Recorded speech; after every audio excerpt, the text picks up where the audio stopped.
the golden child artist's privilege. My parents skipped my wedding. Because I married before my perfect brother, now their ideal family image is finally crumbling. The background of hostility. After 4 years together, I, Sarah, 32F, got married 8 months ago. Everyone attended the wedding except for my brother Leo, 30M, and my parents. My parents' decision to skip the event was startling, but I wasn't overly shocked by my brother's absence because we've never really gotten along. Given the extensive history of favoritism in our past, however, I should have anticipated just how far their obsession with appearances would lead them. I'll give you some background on our family's dynamics. I can't completely blame my parents for constantly favoring my brother. Throughout his life, he has been exceptionally gifted in everything related to art and social performance. He was the undisputed center of attention in every room he visited. As soon as he could walk, he started winning every local drawing contest, theatrical school audition, and talent showcase. In high school, he was the life of the party, the drama genius, and the most handsome guy, earning him continuous social acclaim. Tall, slender, and charismatic, he pursued photography in college before concentrating on his art education. He got his first solo exhibition during his sophomore year, and I can still vividly recall the celebration. To mark the milestone, my parents invited all of our family members and his closest friends to a lavish party. His best work, a self-portrait done in oil, was professionally framed and prominently hung in our living room, where it remains to this day, directly above the fireplace, a permanent monument to his success. The very same year, I quietly received my degree in financial analysis.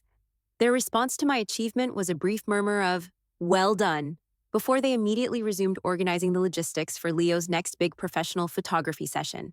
Immediately after graduating, Leo landed a prestigious job in event design at a prominent gallery. By the age of 30, he was already an art director, boasting his own well-funded studio and an enviable level of creative freedom. Meanwhile, I work for a respectable financial company as a mid-level risk management specialist. While I'm deeply satisfied with my work, and it's a very decent, stable profession, it's not the type of job that generates parental boasting during family gatherings. In addition, I'm inherently more practical and reserved than my theatrical brother. My mother constantly made crude remarks about my boring style choices, forcefully signed me up for unwanted public speaking classes, and persistently remarked, "Leo never has problems capturing a room," or "You could look as engaging as your brother if you just put in a little more effort." Although I had learned to internalize and ignore these remarks by high school, they definitely impacted my self-perception over the years. I ultimately came to terms with the fact that my parents never took as much genuine delight in my accomplishments as they did in Leo's.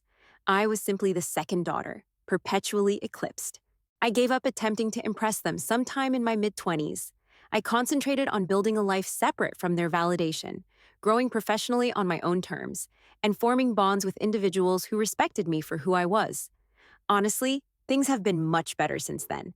Knowing that my parents were constantly concerned about maintaining appearances, I kept my interactions with them superficial to prevent unnecessary conflict. During the mandatory holiday dinners, I would nod and force a grin while they raved about Leo's latest exhibition, his new muse, or his most recent bohemian travel adventure. Since they had Leo to obsess over, they didn't even seem to notice my emotional distance. The disrupted script. Then, at a financial conference, I ran upon my spouse through a mutual friend.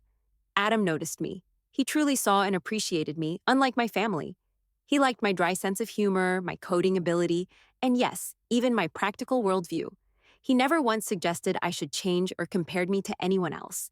He proposed to me after 4 years of dating while we were alone at home, enjoying simple takeout and our favorite TV show in the background. It was, in its quiet simplicity, flawless. Naturally, I told my folks that I was engaged last year. Their initial response was the first sign. There was no congratulation, only a prolonged, deafening stillness. My mother then stiffly questioned whether I was certain I wanted to rush into marriage and recommended that I might want to hold off until Leo figures out his grant situation for his wedding. My father, predictably, didn't offer much in the way of support or congratulations. At the engagement party, my husband noted their odd, distant reaction, which I was too nervously excited to fully comprehend at the time. They spent the majority of the evening crouched over my mother's phone in a corner. Adam later informed me that he had overheard them talking to Leo, who was clearly crying about how this wasn't the plan and how they never expected Sarah to get married first. The vague chatter suggested Leo was having minor setbacks, securing a large government art grant he needed to finance his future artistic destination wedding. During the wedding planning process, my mother, despite having extensive Pinterest boards prepared for Leo's future wedding, showed no interest in assisting me. When I selected my dress, a straightforward yet exquisite A-line gown that made me feel truly lovely, my mother merely offered that it was practical and suitable for my particular figure. My future mother-in-law, who treated me like the beloved daughter she never had, ended up helping with the majority of the preparations. I meticulously double-checked the guest list with Adam before sending out both electronic and paper wedding invitations. I am absolutely certain that my parents received theirs because the electronic invitations included red receipts confirming they were opened. After realizing they hadn't RSVP'd, I called, texted, and emailed them several times. My communication was either ignored or met with evasive responses about being too busy or needing to check their conflicting schedules. I was too engrossed in the final stages of wedding preparation to waste much energy worrying about their drama. The wedding day itself was beautiful. We held a laid-back, joyous afternoon celebration. While everyone correctly said we looked incredibly content and in love, there were moments when their absence felt like a physical, sharp anguish. For example, seeing the front row seats conspicuously empty, or the painful realization that I would not have a father-daughter dance.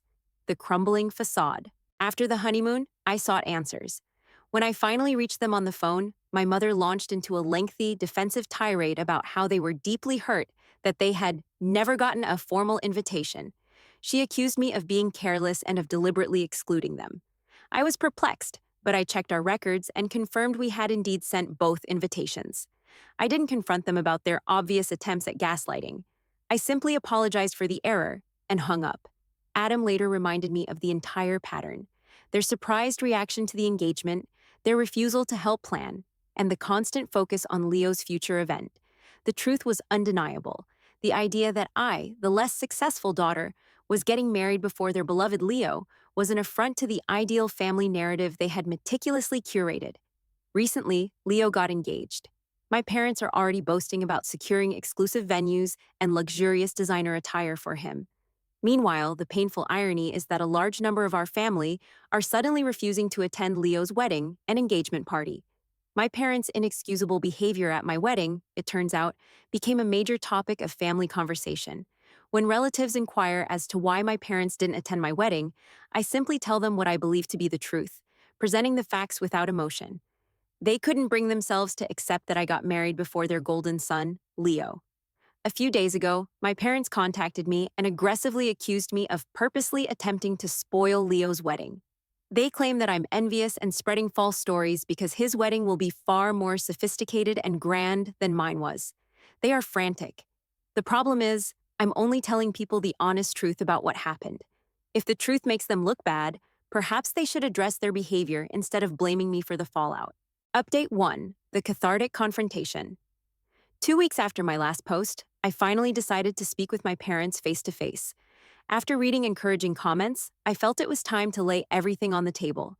My parents immediately started with their accusations. I was jealous of Leo and had planned the whole situation. I did something I had never done before. I agreed with them, but not on their terms. I said, "You're correct. I am envious. But I am not envious of Leo's career, his achievements, or his appearance. I am envious of the unwavering, unconditional love and support you've shown him, which you never even made an effort to show me." There was a stunned pause. Then my mother started claiming I was exaggerating and that they had always treated us equally. In that moment, something broke inside me. Feelings repressed for years came flooding out. I recounted every specific painful memory. The birthday when Leo's latest success eclipsed my own. The time my mother canceled my high school graduation dinner because Leo had an important call. How his artistic trip cost more than all my college textbooks for a year. I continued despite my father's desperate attempts to cut me off. Their reaction was revealing. They immediately flipped the script. "Why did you never speak up if you felt this way?" my mother insisted, as if I hadn't tried for years. My mother delivered the final blow. "We always knew you were insecure about Leo's success, but we never thought you'd go to such lengths to try and ruin his wedding out of spite. This is not how we raised you." I realized they couldn't even hear me. They only cared about the reaction of their golden child. I didn't try to salvage the relationship, I simply expressed my final thoughts. You're right on one point. You raised me. You also, unintentionally, taught me that I deserve better than this. My father spoke in a cold, collected tone. Maybe it's time for us to stop acting like we're bad parents, since you've already determined that we are. You obviously take pleasure in seeing us suffer.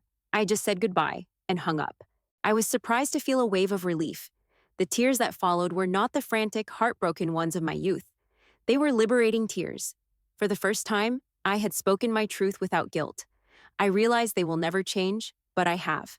The burden of seeking their approval was finally lifted. Update 2. Leo's failed power play. Leo decided to involve himself. He sent me a condescending message. What you said to your parents was totally inappropriate.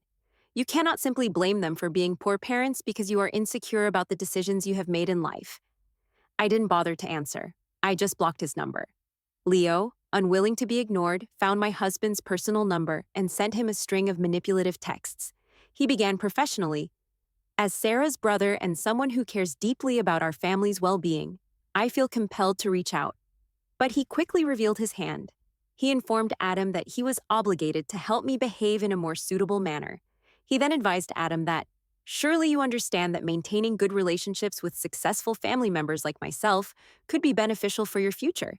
Sarah's behavior is only hurting her own prospects and by extension yours. My husband, who found Leo's manipulation hilarious, gave the perfect response. As her husband, I'm focused on supporting her happiness, not managing her behavior. I think it's best if you direct any future concerns to Sarah directly. Have a nice day. Leo sent one final defeated message. I see she's poisoned you against the family too. Don't say I didn't try to help when this all blows up in your faces. Leo's desperate move only strengthened the bond between me and Adam. It was liberating to see his tactics fail so miserably. Update 3. The truth prevails.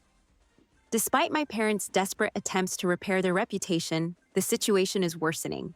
They have been calling every relative separately, claiming I'm envious and maliciously spreading vile tales. They argue that I purposely left them out of my wedding so I could act like the victim, even claiming I sent the invitations to an old email address and an old physical address, despite owning the same home for 30 years. The good news is that their damage control attempts are failing miserably. Our family members do not believe them. Important family members, who were expected to have significant roles in Leo's wedding, have stopped their support. The truth is effectively doing the work for me. At a family get-together last weekend, my mother became visibly upset when someone naively inquired about my wedding pictures. She launched a defensive tirade about how I had changed and was attempting to destroy the family. Her public tantrum backfired dramatically, further harming their well-maintained reputation. The best revenge, I realized, is simply allowing the truth to speak for itself.